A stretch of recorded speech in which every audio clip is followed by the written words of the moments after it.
If you have ever walked down 47th Street in Hell's Kitchen in New York City, you've probably noticed a place called the Actors Temple. The exterior may look ordinary, but the Actors Temple was once a haven for Hollywood's brightest stars.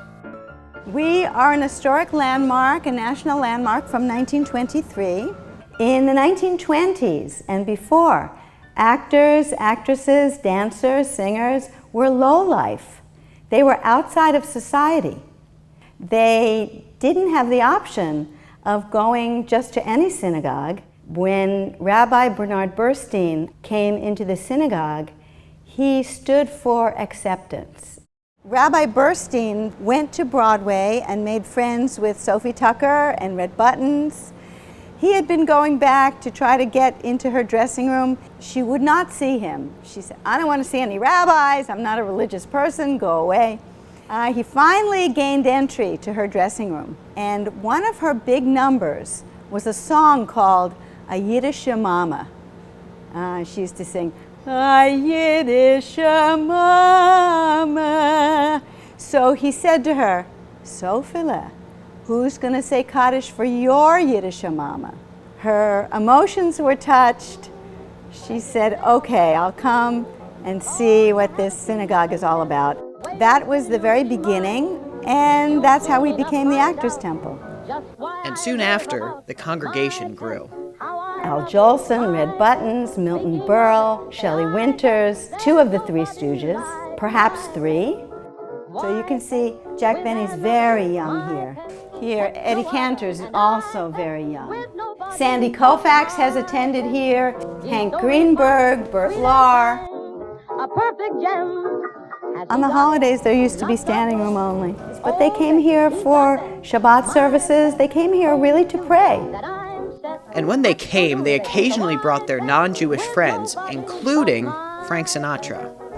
This is Ed Sullivan, who used to MC our yearly benefit. His wife was Jewish.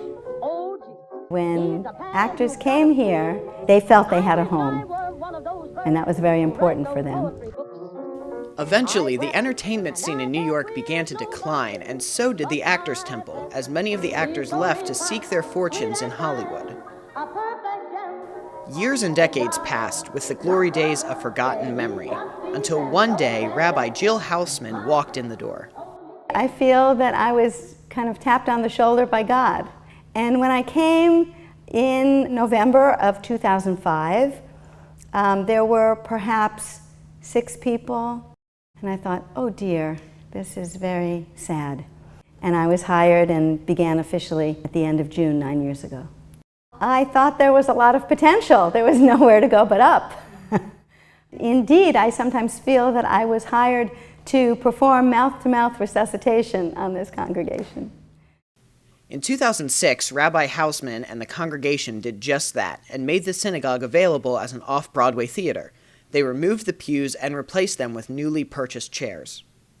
This is actually a stage set for our last show. We are also an off-Broadway theater. The off-Broadway theater helps us to raise the funds to keep the building open and to be a synagogue.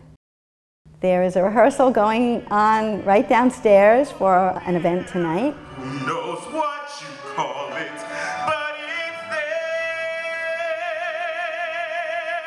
there. One piece of advice that someone gave me right before I became the rabbi of this synagogue, a rabbi who was just retiring.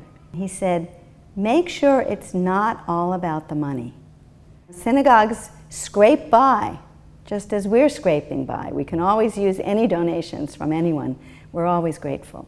Churches are the same. If we lose our spiritual focus and just try to fundraise, then the institution loses its soul. It has to have the soul first, and then fundraise to support that growth of soul. We keep our dues very, very low so that anyone can afford to come here, and anyone who can't afford our very small dues is welcome to be here no matter what.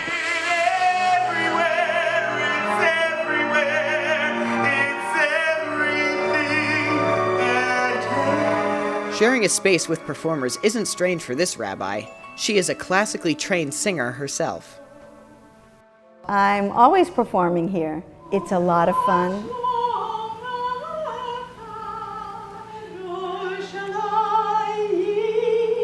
I get to perform with working actors, professional actors. If you're in our sanctuary, you can feel the happy energy of people who worshiped here in the past. I have put on our literature acceptance, spirituality, creativity, and we stand for each of those. No matter what their religion, no matter what their culture, no matter where they are with their own spirituality, everyone is welcome here. And many institutions say this. Schools say it, churches and synagogues say it, nonprofits say it, but to be the place that you say you are, that's difficult. And I think I'm very proud that we may not always achieve it, but we're always striving for it. Being in religion is all about service.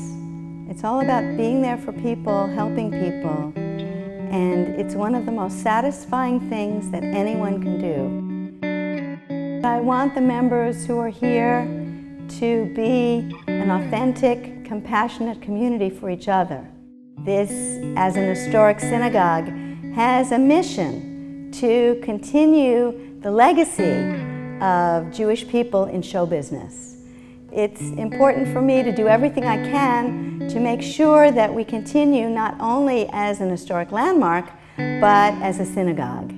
And it's just a great privilege. It's an honor for me to be here.